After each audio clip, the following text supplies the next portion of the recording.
All right, let's jump right in. We're about to connect two things that you probably never, ever thought belonged together: gossip and learning. It turns out our ancient hunger for stories about other people might just be the secret key to how we learn best, even today.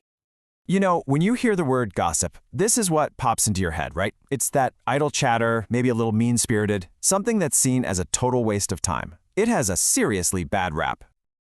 But what if I told you that this habit isn't a human flaw at all?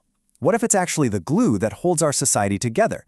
A behavior so important that it literally rewired our brains and helped create language itself. And get this, what if we could actually harness that ancient power in a modern classroom? To really get this, we've got to go back in time. And I mean way, way back. Because the story of gossip doesn't start with us.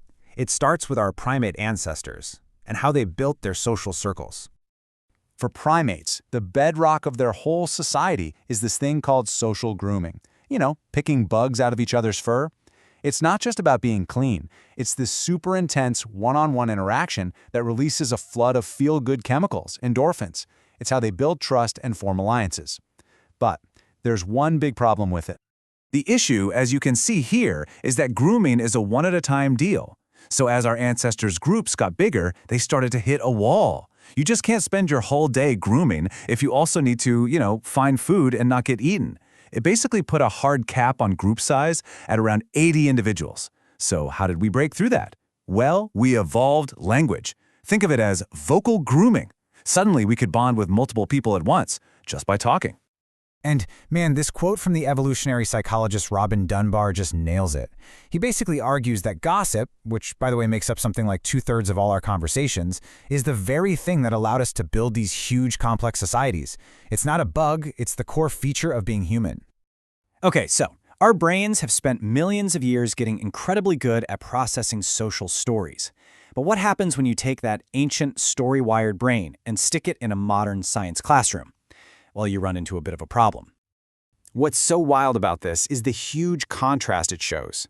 See, our brains are naturally narrative-driven. We think in stories, we follow characters, we track what happens, and we make sense of the world through cause and effect.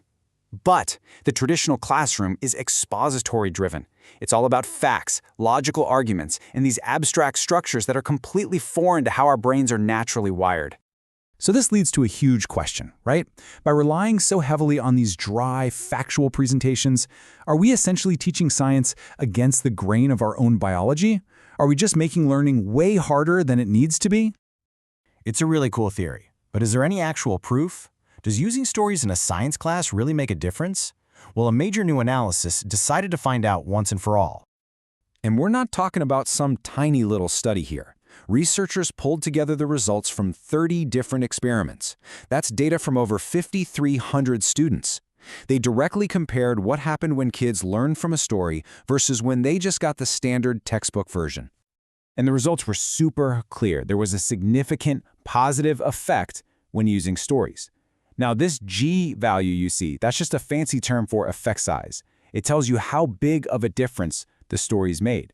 And in education research, an effect of this size from something so easy and cheap to do, that's a really big deal. It's a meaningful win.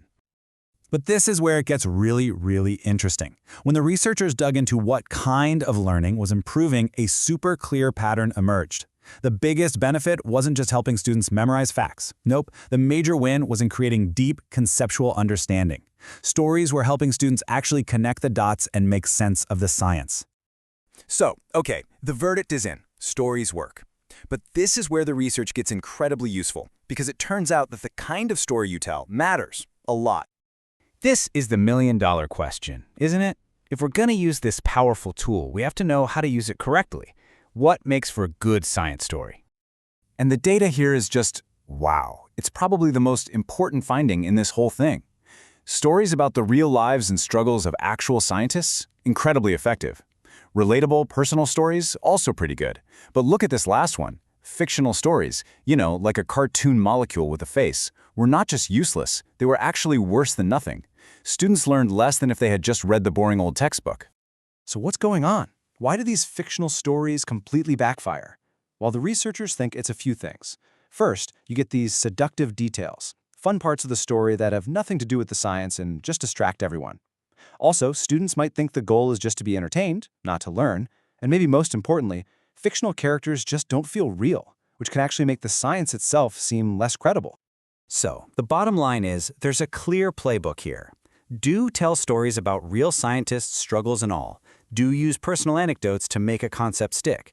But don't use cartoon characters or crazy plots. And never, ever let the story get so big that it overshadows the science. The story is there to serve the concept, not the other way around. Okay, let's zoom back out for a second and put all of this together. What does this all really mean for how we should think about teaching? The big insight here, the main takeaway, is that using stories isn't just some clever little teaching hack. It's a fundamental shift.